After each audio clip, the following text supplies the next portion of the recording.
Merhaba arkadaşlar, kanalıma hoş geldiniz. Bu videomda yine çok güzel bir örgü modeliyle karşınızda olacağım.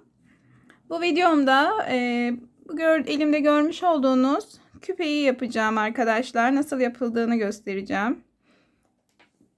Malzemelerimiz bir tane pamuk ipimiz var. İpimin markası Peria Baby Soft. Tığım 2 milimetre arkadaşlar. Makasım var. Bir tane boncuğum var. Bir de küpe aparatım var arkadaşlar. Nasıl yapıldığına geçebiliriz. İpimizi parmağımıza doluyoruz. Ardından tığımızı boncuğun deliğinden geçiriyoruz. Şöyle bir ilmek çekiyoruz ve kapatıyoruz.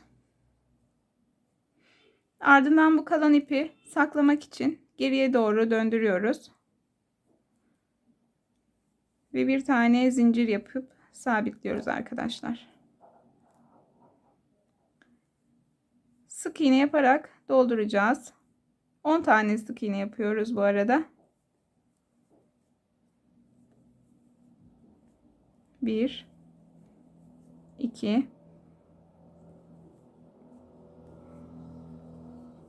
3 4 5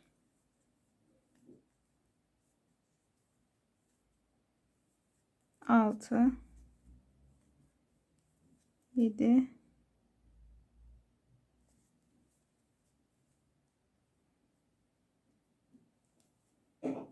8 9 10 tane yaptım arkadaşlar. Şimdi geriye dönüyorum. 3 tane zincir çekiyorum.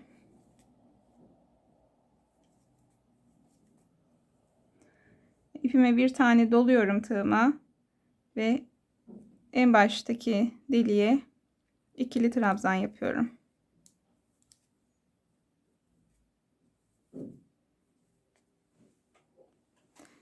Aynı deliğe bir tane daha ikili trabzan yapıyorum.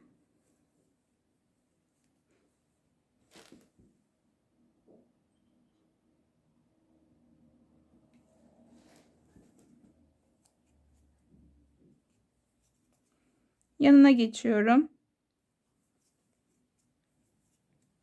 İkili trabzan yaparak devam ediyorum arkadaşlar. Bütün sık iğnelerin deliklerine ikişer tane ikili trabzan yapıyoruz. Bittiğinde 20 tane ikili trabzanımız olacak.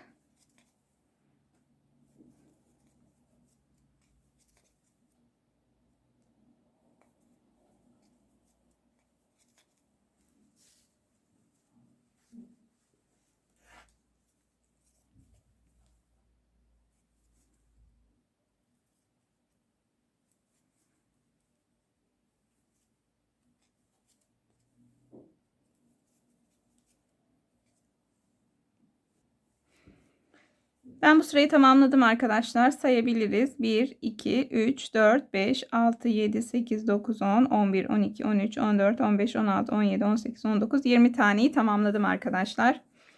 Şimdi geriye dönüyorum ve 3 tane zincir çekiyorum.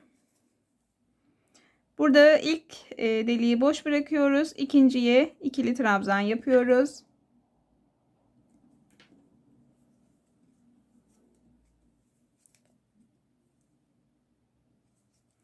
Yanındakine bir tane daha ikili trabzan yapıyoruz.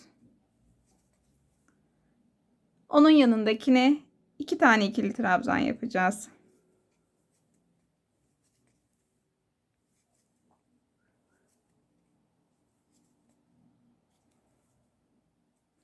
Onun yanındakine tek yapıyoruz.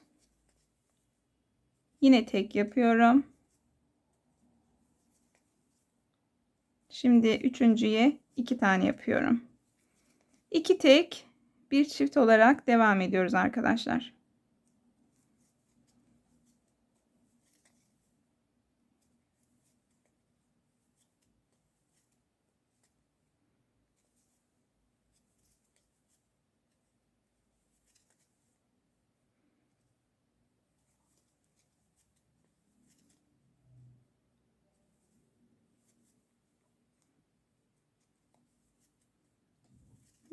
Bakın 2 tek, 1 çift, 2 tek, 1 çift olarak devam ediyorum.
Bu sırayı da tamamladım arkadaşlar.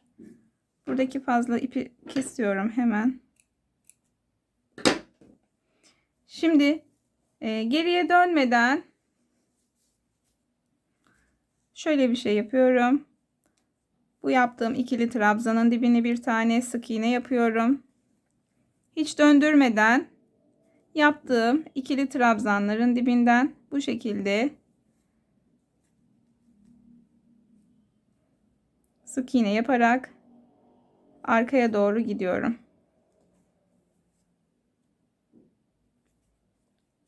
Bittiğinde burgu gibi görüntüsü olacak.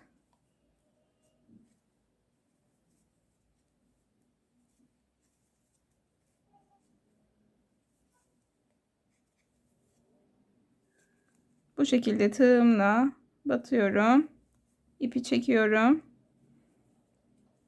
Bu şekilde.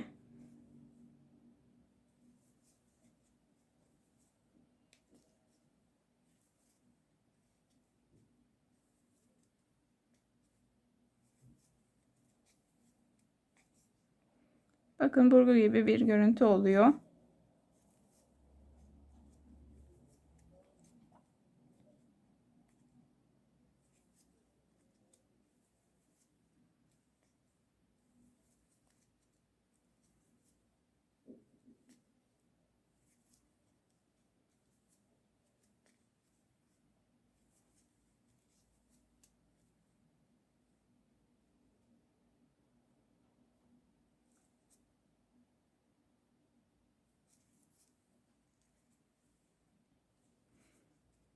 Sıranın sonuna geldim arkadaşlar.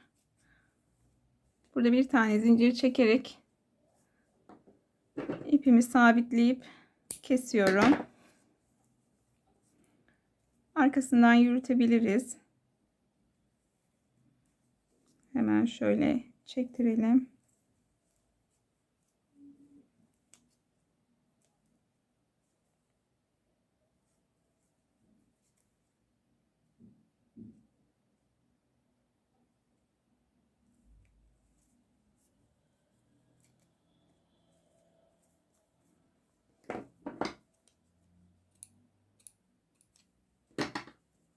Şimdi arkadaşlar yine aynı şekilde diğer taraftan boncuğumuzu deliğinden tığımızla ipimizi geçireceğiz.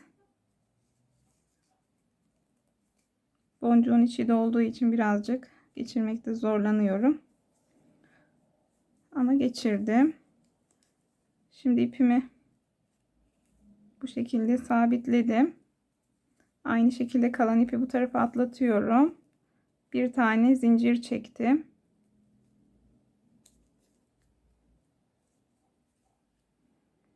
Burayı 10 tane dolduracağım. 10 tane sık iğne dolduracağım. İlk olarak 5 tane yapacağım.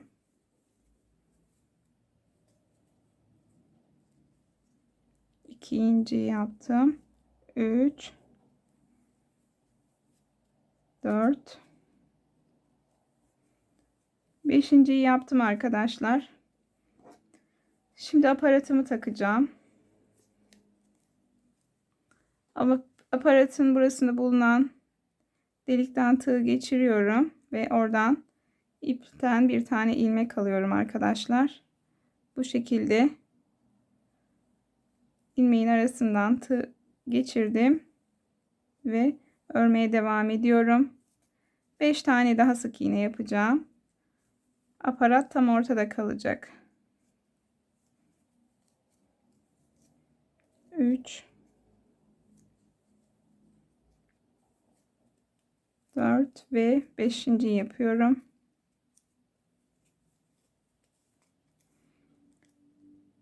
Şimdi arkadaşlar şu karşı taraftan ipimi geçirip sabitleyip ve bir tane de zincir çekiyorum.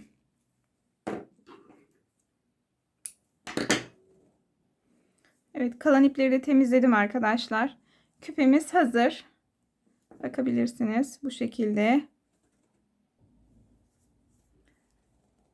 Çok şık bir küpe oldu arkadaşlar. Buradaki fazla ipi de keselim.